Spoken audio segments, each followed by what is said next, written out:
hey, I was thinking about this. Oh, I was thinking about this. Really? Okay, I see a thing there. 모두가 성공한 사람들을 좋아하진 않지만 성공한 사람들의 성공을 원치 않는 사람은 없을 겁니다. 대한민국 대표 재벌이 쓰는 립밤과 아웃도어 자켓이 언론에 공개되자 불티나게 팔리기도 했는데요. 재벌의 돈을 가져오지는 못해도 재벌이 사용하는 아이템을 나도 사용할 수 있다는 데에서 오는 뭔가가 있는 것 같습니다. 그렇다면 성공한 사업가가 두고두고 읽는 책이라면 어떨까요?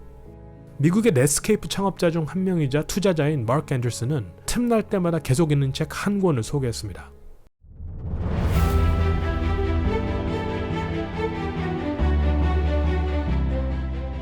인류 역사의 흐름을 파악하는 데 도움이 되는 책 중 한 권을 말할 때 제럴 다이먼드의 총균세를 빼놓을 수 없습니다. 위어드의 저자, 하버드 인간진화생물학과 교수 조지프 헨릭은 총균세에서 말하지 않았던 관점에서 서구 문명의 발전을 분석했는데요. So the argument in Guns, Germs, and Steel, the differences in wealth that we find around the world and in economic prosperity can be traced to different biogeographic endowments that go back to the origins of agriculture. So the idea is that Eurasia is particularly well endowed with animal diversity and plant diversity, allowing for early domestication, particularly of cereal crops. So wheat and barley and rice in Asia, and then different kinds of domesticated animals, cows, eventually horses, and then your chickens and pigs and whatnot. Whereas by contrast, the New World and Australia, Oceania, New Guinea, places like that have very few domesticatable animals, and something like corn, which is the key staple in the Americas, just takes a lot longer to domesticate than your rice, barley, wheat, crops like that.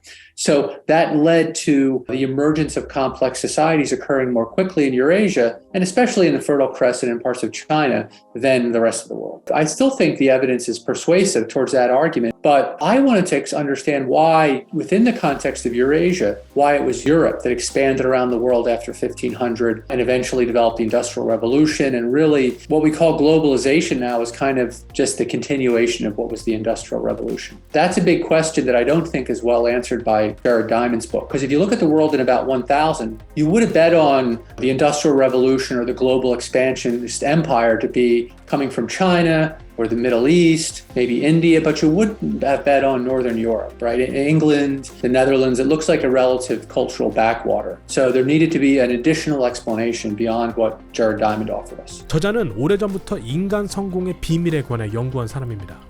Bring it all together, your last work, this one, The Weirdest People. Under the topic of the secrets of our success as human beings, can you please expand?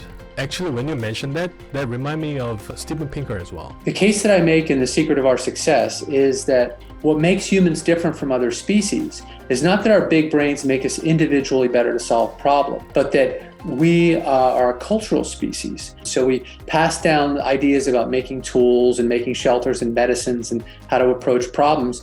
Each generation modifies that, adapts and improves it, and passes it down to the next generation. So after many generations, you have some things that are better than any individual could figure out in their lifetime. 저자는 오늘의 서구 문화를 weird라는 단어로 설명합니다. So weird is just a backronym that we made up. It stands for Western, Educated, Industrialized, Rich, and Democratic. And it's meant as a consciousness-raising device. Initially, it was designed to help researchers remember that the populations that they most commonly study, which were North American undergraduates at the time, are unusual when placed in a global perspective. Be very cautious about generalizing. And then I think the book is meant to do the same thing, is to remind folks that there's this interesting pattern of psychological variation. And in general, for example, if you're designing policy, you don't want a one-size-fits-all policy because laws and rules and institutions can operate very differently. 위얼드한 사람들은 말 그대로 특이해서 매우 극소수입니다.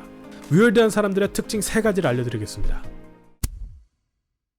위얼드한 사람들, 다시 말해 이 이상한 사람들은 개인주의적이면서도 분석적인 사고를 하고 관행을 따르지 않으며 낯선 사람과 원래 알던 사이처럼 대화를 하고 마음을 열 수 있는 사람들입니다. Societies with more intensive kinship have a bigger difference between in-group and out-group. They're more likely to distrust people that they don't know. Same thing with cousin marriage. 자기 자신에 집중해서 원하는 열망에 초점을 맞추고 성취하는 사람들입니다. 만약 여러분이 위얼드하다면 자기소개를 할 때 누구누구 아빠, 누구누구 엄마라고 하지 않고 과학자, 호기심 많은 등 직업과 자신의 성격에 대해 설명한다고 합니다. 저자는 위얼드한 사람들은 수치심보다는 죄책감을 더 느낀다고 분석합니다. 죄책감은 자신만의 기준과 가치관을 따를 때 생깁니다. 반면 위얼드하지 않은 사람들은 소속된 공동체의 기준을 지키지 못했을 때 수치심을 느낀다고 합니다.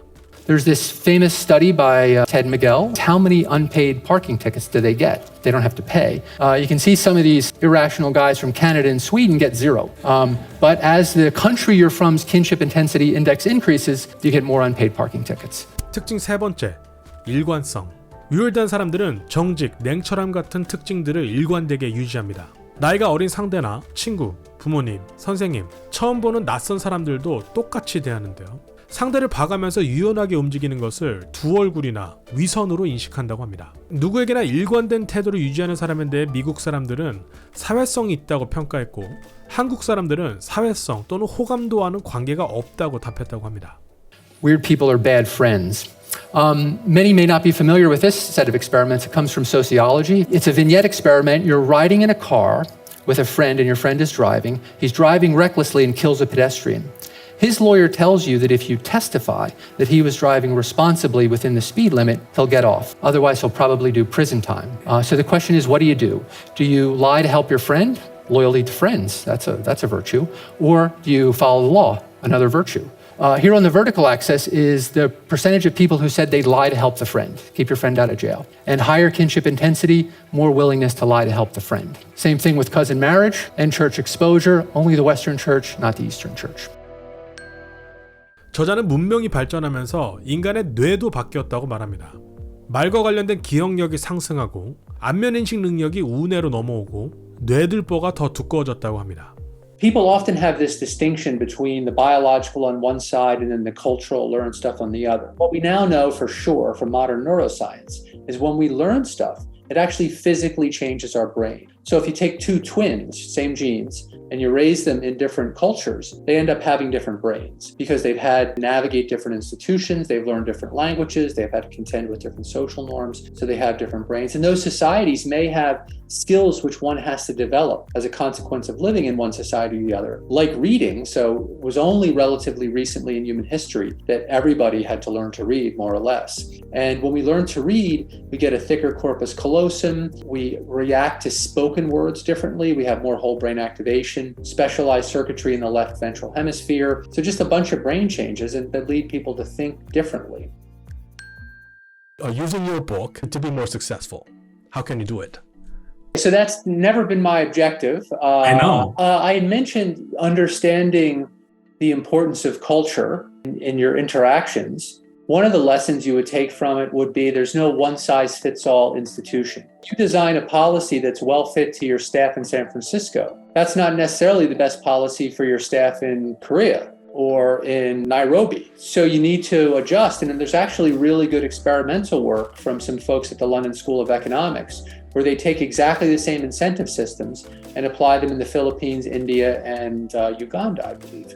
The incentive systems produce very different amounts of productivity. So you can't just say whatever the economists say is the best incentive system works because it really has to interface with the culture. So that's the first lesson. The second lesson would be something that I'm really focused on at the moment, but these ideas appear in both of the other books, is that new ideas arise from the recombination of existing ideas. So to generate that, you need to create cognitively diverse people that can freely interact and share ideas. So they need to be willing to cooperate. It's risky to tell somebody else your idea, right? Because they could swipe it. So you need people who are sufficiently trustworthy and cooperative that they could say, hey, I was thinking about this. Oh, I was thinking about this. Really? Okay, I see a thing there. Yeah, and if you look at innovations, it's amazing how many of them arise through that kind of process. And that also means that things like innovation are driven by things like immigration. So we've been studying the US patent database, and we can show that an amazing amount of innovation in the US is driven by the arrival of immigrants bearing diverse ways of thinking, right? So you can look at the number of patents in the decades after the immigration shock, the flood of immigrants. Of course, you have to have trust, right? So the more trust you have in people from other places, the better you can make that thing function. 물고기 두 마리가 만나 서로 이야기를 하다가 질문을 던집니다. 도대체 우리가 사는 물이란 뭘까? 위얼드는 왜 특별히 서구 문명이 더 발전하고 부유하며 이상한 심리 체계를 가지게 되었는지 잘 설명하는 책입니다.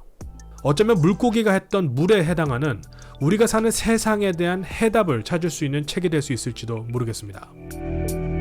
I hope your audience decides to take a look at the book, and I'm keen to see how folks in Korea react to it.